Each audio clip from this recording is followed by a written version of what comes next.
जय श्री हरि विष्णु। दोस्तों, आपका मेरे चैनल में स्वागत है।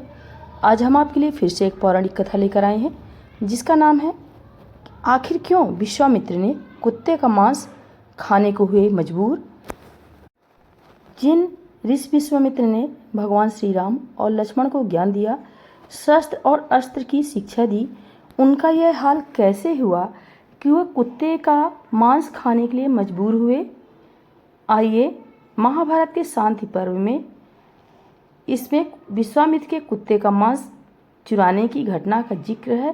शांति पर्व के 141वें अध्याय में धर्मराज युधिष्ठिर गंगापुत्र भीष्म से पूछते हैं, अगर सब तरफ अधर्म ही बढ़ रहा हो, राजा के कृत्य भी जनता पर कष्टकारी हो जाए, अधर्म को धर्म मान लिया जाए और धर्म को अधर्म समझा जाने लगे, ऐसी स्थिति में क्या करना चाहिए। इस पर भीष्म ने उन्हें विश्वामित्र और चंडाल का वाकया सुनाया। गंगापुत्र ने बताया कि त्रेता और द्वापर युग में के संधि काल में 12 साल का भीषण अकाल पड़ा था। ऋषि विश्वामित्र भूख से मरने वाले थे तो उन्होंने चंडाल के घर चोरी करके कुत्ते का मांस चुराना उचित समझा, जबकि वह नीच कर्म था। विश्वामित्र जैसे ही चंडाल की कुटिया में घुसे, आहट पाकर चंडाल की नींद खुल गई।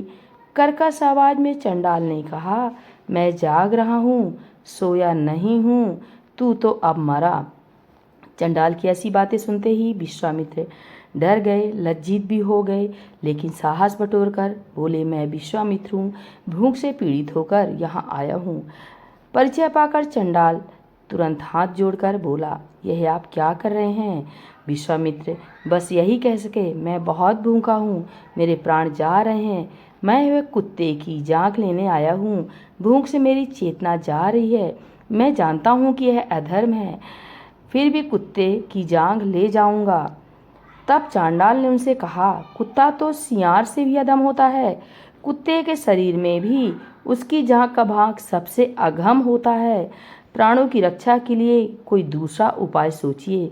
मांस के लोभ से आपकी तपस्या का नाश नहीं होना चाहिए। धर्म का त्याग ना कीजिए, क्योंकि आप धर्मात्माओं में श्रेष्ठ हैं। धर्म का त्याग ना कीजिए, क्योंकि आप धर्मात्माओं में श्रेष्ठ समझे जाते हैं। विश्वामित्र बोले, जो भूखों मर रहा हो उसे पहले अपने प्राण की रक्षा करनी चाहिए, जैसे भी हो वह कर सके। उन्होंने चंडाल को आश्वस्त किया, मैं फिर से तप और विद्या से खुद को सबल कर लूँगा, लेकिन इससे पहले मुझे जीवित रहना होगा।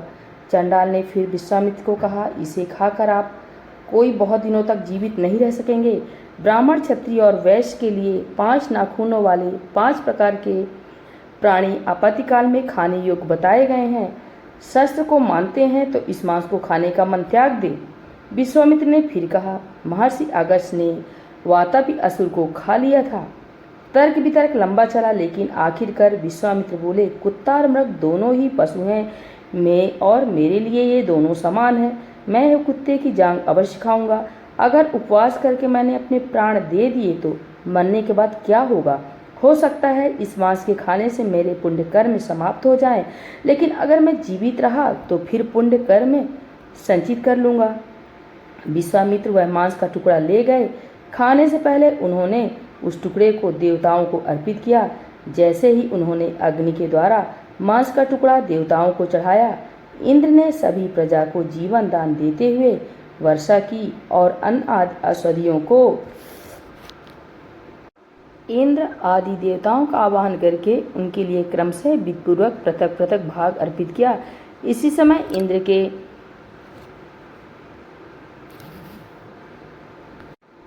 समय इंद्र ने समस्त प्रजा को जीवन दान देते हुए बड़ी भारी वर्षा की और अन्न आदि औषधियों को उत्पन्न किया। भगवान विश्वामित्र भी दीर्घ काल तक निराहार व्रत एवं तपस्या करके अपने सारे पाप दग्ध कर चुके थे, अतः उन्हें अत्यंत अद्भुत सिद्धि प्राप्त हुई।